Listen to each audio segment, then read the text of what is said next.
All right, what's going on, ladies and gentlemen? Thank you for checking out the PBR Smasher YouTube channel. Today we're going to be doing a little bit of a change of pace. We're going to be going over what the actual cost of ownership is when purchasing a vehicle.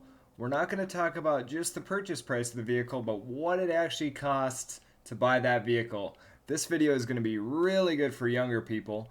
If you want to show it in the classroom, you're more than welcome. I highly recommend this for classrooms. Otherwise, if you're just looking to buy a vehicle, and you're in your early 20s or you're looking to make a big purchase, pay attention to this video and reevaluate your decisions.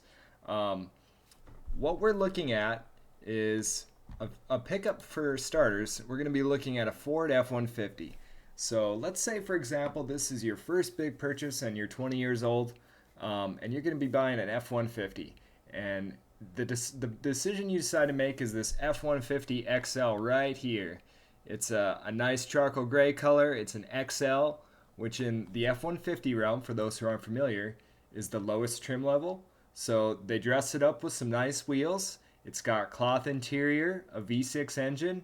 You probably don't need a V8. Most people don't nowadays, especially if you're living in town. V6s, you get a little bit better gas mileage.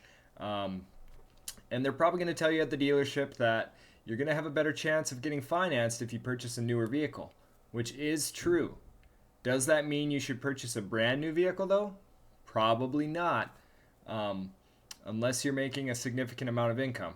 So we'll kind of get into that a little bit here moving forward, but they definitely do like looking for lower mileage vehicles. Banks definitely prefer that when you're looking into buying a vehicle.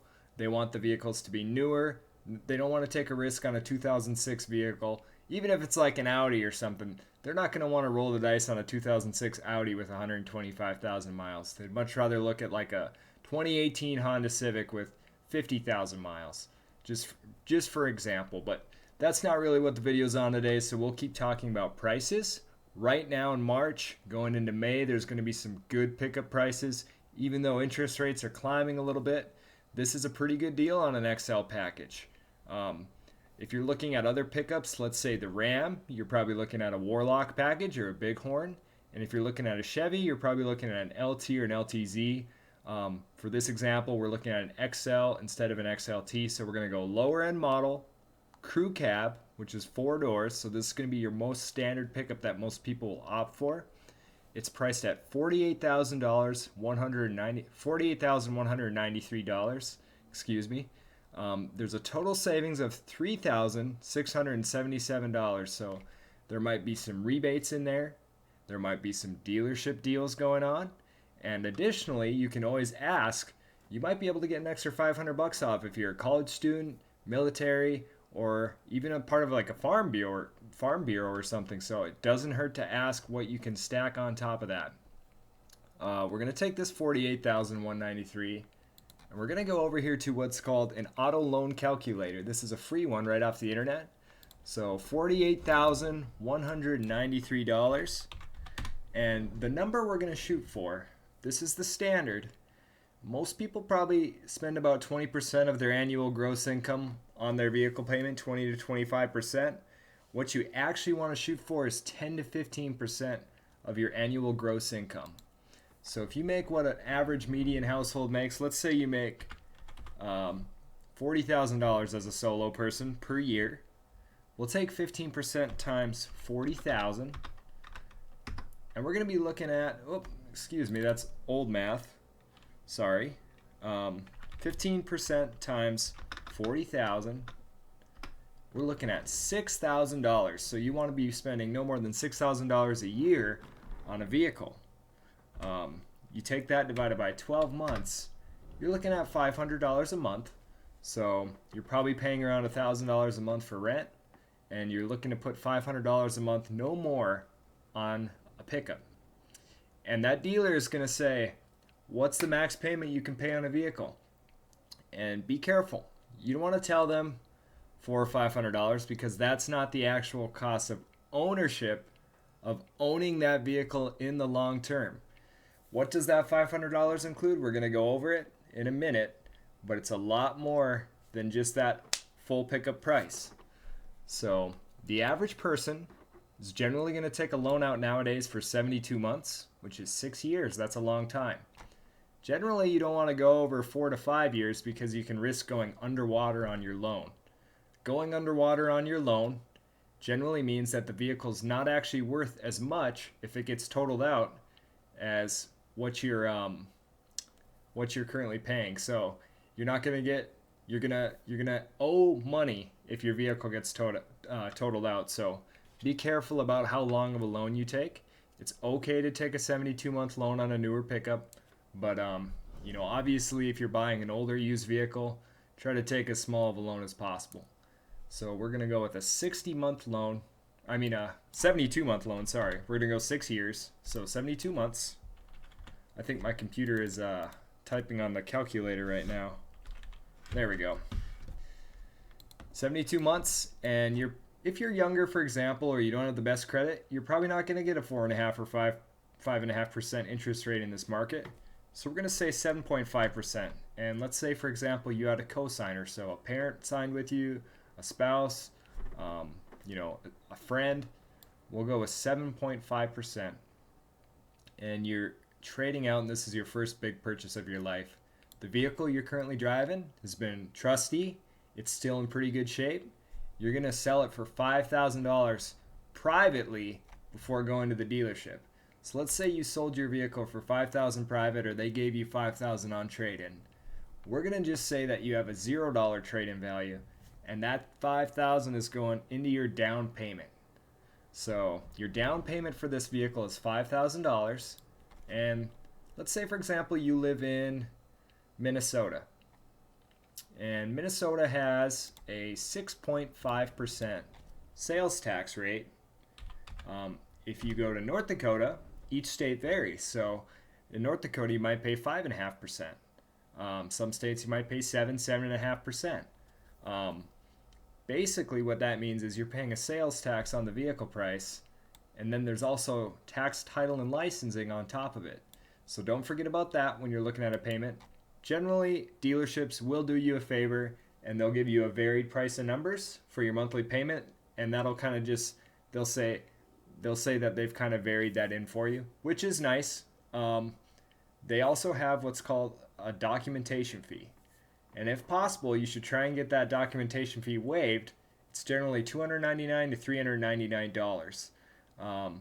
I would recommend trying to get it waived if you can, but we're going to add that $299 right down here into the title and registration fees for an even $600.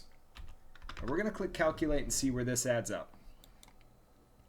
So for this pickup, for this F-150 XL, we're looking at a monthly payment of $746. That's nearly your rent, probably, right? Unless you have a roommate, that's probably, if you're living alone, almost what your rent is. That's a lot, right? $746 a month. But is that the actual cost of what you're paying for that vehicle? No, it's not. Now we have to start calculating in other expenses. So what's one expense you guys can think of that you'll have to calculate on a vehicle? Monthly gasoline. Let's say you fill up your truck twice a month and probably spend around $180 to $200 on gas then. We're going to kind of overestimate for this one. We're going to say $200, just depending on where you're living. So that's going to put us at $746.81 plus $200. You're going to have to get that vehicle insured, which probably isn't going to be cheap if you're younger. So we're going to overestimate a little bit, but we're probably going to go around $100 a month for insurance. That's setting us at $1046.81. And also, let's say you get an oil change every 3 months, which is probably pretty common. If you drive 12,000 miles a year, you're probably getting, 2-3 oil changes a year. So we'll do $20 a month for oil changes. And, here's some other things to think about, right? Maintenance, you might get the windows tinted. You might get exhaust done. These pickups don't come with mud flaps, undercoating. A lot of them don't even come with WeatherTech floor mats. So they're going to go into the aftermarket department and tell you, hey, you should buy these WeatherTech floor mats to protect your new vehicle. You should consider buying seat covers. What about a steering wheel cover? Air fresheners, all sorts of these things cost money, right? So that's going to end up being $1,066.81. That's the true cost of ownership. And you're driving a pickup, so you're not getting the best gas mileage possible, right? Cars are going to be your better bang for your buck with gas mileage, so you have to ask yourself, do you really need a pickup? Is it the right financial decision for your lifestyle at this time? And now we're going to go into a little bit more of the details of what you should spend. We'll kind of cap this video quick, but it's going to be, on average, what a person wants to spend a month, like we talked already, is 15% of their monthly income, right? 15% of their gross revenue for the year, gross income for the year. So if you're making $1,000 payment, you might end up paying, let's see, for example, what's 15% of 80,000? It's $12,000 divided by 12 months. Boom. You're going to be wanting to make about 80 grand a year if you're trying to stay within that 15% mark on a pickup. So just be aware.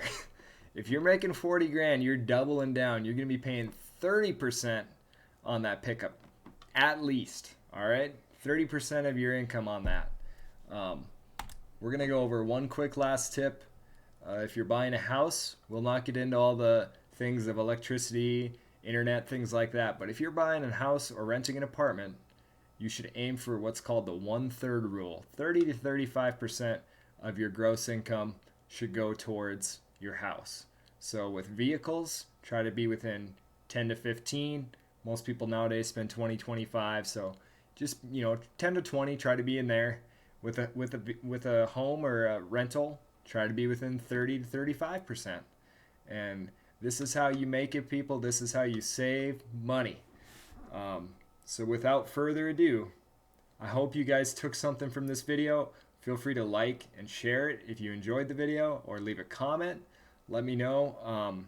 It's just, I don't want to see people get screwed when they're going in and buying vehicles. I don't want them to be shocked when the payment hurts them more than they're thinking it will. So if the payment on paper says $500, just keep all these other things in mind and know that you're committing yourself to a 72-month. That's a 6-year commitment that you're paying that amount of money per month.